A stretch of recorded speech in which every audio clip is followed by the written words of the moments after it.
வணக்கம். விஎஸ் ஜோதிடம். இந்த ஜோதிட சேனலில் மகர ராசி அவிட்டம் நட்சத்திர சனி பயிற்சி பலன்கள். மகர ராசி அவிட்ட நட்சத்திரம் என்பது 1-2 பாதங்கள் மகர ராசியிலும் மீதமுள்ள 3-4 பாதங்கள் கும்பராசியிலும் இருக்கும். இது உடைப்பட்ட நட்சத்திரம். 2 பாதங்களுக்கு உண்டான சனி பயிற்சி பலன்களை பற்றி பார்ப்பதுதான் இந்த பதிவு. வருகின்ற 2026 மார்ச் மாதம் 6ஆம் தேதி சனி பகவான் வாக்கிய கணித ரீதியாக பயிற்சி பெற்று அவிட்டம் நட்சத்திரம் 1-2 பாதங்களுக்கான பலன்களை எந்த நிலையில் தரப்போகிறார் என்பதை பார்ப்பது தான் இந்த பதிவு. அவிட்ட நட்சத்திரம் இது செவ்வாயின் ஆதிக்கம் நிறைந்த நட்சத்திரம். அவிட்ட நட்சத்திரம் என்றாலே ஒரு கம்பீரமும் ஒரு ஆக்ரோஷமும் ஒரு ஆளுமை திறனும் மிக்க நட்சத்திரம். எவ்வளவு பலமான நட்சத்திரமாக இருந்தாலும் கூட சனி பகவான் வந்துவிட்டால் அஸ்திவாரத்தையே ஆட்டி படைப்பார் என்பதை உணர்ந்த அவிட்ட நட்சத்திரம். ஒரு மனிதனை வாழ்வாங்க வாழ வைப்பதும் அதே மனிதனை மண்ணில் விழ வைக்க சனி பகவானால் முடியும் என்பதை உணர்த்திய சனி பகவான். இதில் என்ன பெரிய குறைன்னு கேட்டிங்களேனாக்கா, செவ்வாய் நட்சத்திரத்தில் பிறந்த உங்களுக்கு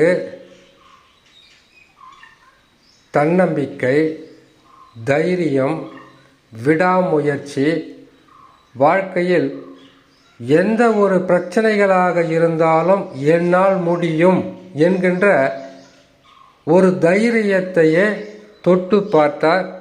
சில சமயங்கள் சுட்டும் பார்த்தார்.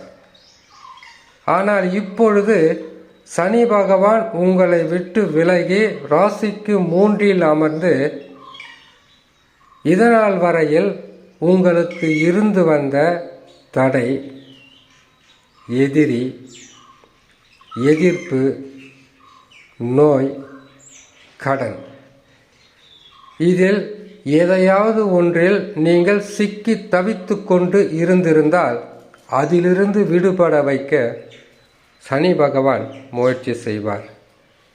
உங்களுக்கு தடங்கல்களிலிருந்து காப்பாற்றி நேர்வழியான பாதையில் செல்ல வழியை காட்டுவார்.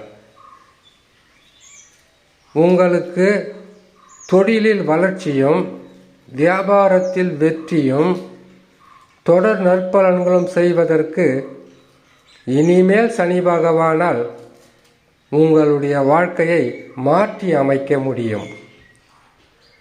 கெடுத்த சனி பகவானே கொடுக்கும் காலம்தான் இது.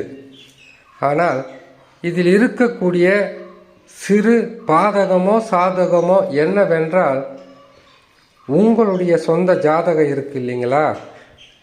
எல்லா பதிவிலும் சொல்கிறது தான், இப்போவும் சொல்கிறது அதுதான், இனிமேலும் சொல்லக்கூடியது அதுதான். சொந்த ஜாதக பலம் நல்ல நிலையில் இருந்தால் இப்போது பதிவை பார்க்கக்கூடிய இந்த காலகட்டத்திலேயே பெருசாக தொல்லைகள் எதுவும் இல்லாமல் இருப்பதற்கு வாய்ப்புகள் இருக்குது. காரணம், சனி பகவான் ஒரு ராசியிலிருந்து இன்னொரு ராசிக்கு மாற்றம் பெறுவதற்கு 6 மாதங்களுக்கு முன்பதாக இருந்தே நன்மைகளை செய்ய ஆரம்பித்து விடுவார். தொல்லைகளை விலக்கி வைப்பார். துன்பங்களிலிருந்து விடுபட வழிகாட்டுவார். எதிர்காலத்தை இதனால் வரையில் நினைத்து என்ன நடக்குமோ ஏது நடக்குமோ என்ற பயம் பதட்டம் இருந்திருந்தால், பயமோ பதட்டமோ இனிமேல் இருந்து எந்த லாபமும் கிடையாது, முயற்சி செய்தால் வெற்றி என்பது நிச்சயம் என்பதை உணர்த்தியிருப்பார். இனி உங்களுடைய வாழ்க்கையில் சனி பகவான் 7.5 சனியாக வர வேண்டுமென்றால் 30 ஆண்டுகள் ஆகும். ஆனால் அந்த 30 ஆண்டு காலமும் 7.5 சனி வந்தால் என்னவெல்லாம் நடக்கும், என்னவெல்லாம் நடக்கப் போகிறது என்பதை முழுமையாக உணர்த்தி இருப்பார். 7.5 சனி தான் 30 வருஷம் பொறுத்து வரும். அர்த்தாஷ்டம சனி இந்த 2.5 வருஷம் பொறுத்தே வந்துடும். அதுக்கப்புறம் கண்டக சனி, அதுக்கப்புறம் அஷ்டம சனி, அதுக்கப்புறம் 7.5 சனி. சனி பகவான் 12 ராசிகளில் சுற்றி வரும்போது, மாற்றம் பெற்று அமரும்போது 3 ராசிகள் மட்டும் நன்மையை செய்வார். அது என்னங்க 3 ராசி? ராசிக்கு 3இல் அமரும்போது நன்மையை செய்வார், ராசிக்கு 6இல் வரும்போது நன்மையை செய்வார், ராசிக்கு 11இல் வரும்போது நன்மையை செய்வார். அதாவது 12 ராசிகளில் அமரும் வருடம் 30 வருடம். இதில் 3, 6, 11 என்பது 2.5 வருஷம் கணக்கு போட்டோம்னாக்கா 7.5 வருஷம்தான். மீதி இருக்கிற 22.5 ஆண்டு காலமும் நிம்மதி இல்லாத வாழ்க்கையை தான் கொடுப்பார். இதுக்கு மேலே தெளிவாக சொல்ல முடியாது. சரி, அப்போது 3ஆம் இடத்தில் இருக்கும்போது 7.5 வருஷமாக இருந்த நஷ்டத்தையும் இழப்புக்களையும் ஈடு செய்வாரா? ஜாதகம்தான் முடிவு செய்யணும். உங்களுடைய சொந்த ஜாதகத்தில் தசா நல்லா இருந்தால் இப்போவே நீங்கள் நல்ல நிலைக்கு வந்து இருக்கலாம். தடைகள் இருக்குது. குரு பகவான் சரியில்லை, சில உடல்நலத்தில் பாதிப்பு இருக்குது, ராகு கேது சரியில்லை. சனி பகவான் ஒருவர் தான் உங்களை கெடுத்தான்னு நினச்சிக்கிட்டு இருக்கீங்களா?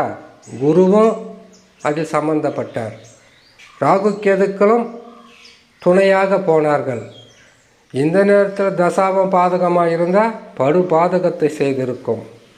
ஆகையால் மகர ராசி, அவிட்ட நட்சத்திரம் 1, 2ஆம் பாதத்தில் பிறந்த உங்களுக்கு தடைகள் விலகி நற்பலன்கள் அதிகரிக்கும். கஷ்டங்கள் உங்களை விட்டு விலகி செல்லும், நன்மைகள் உங்களை தேடி வரும். துன்பங்களும் உறவுகளால் ஏற்பட்ட சிக்கல்களும் இனி இருக்காது. நற்பலன்கள் நடக்க ஆரம்பிக்கும். தசா நல்லா இருந்தால் இன்னும் அதிகப்படியான நற்பலன்களே நடக்கும்.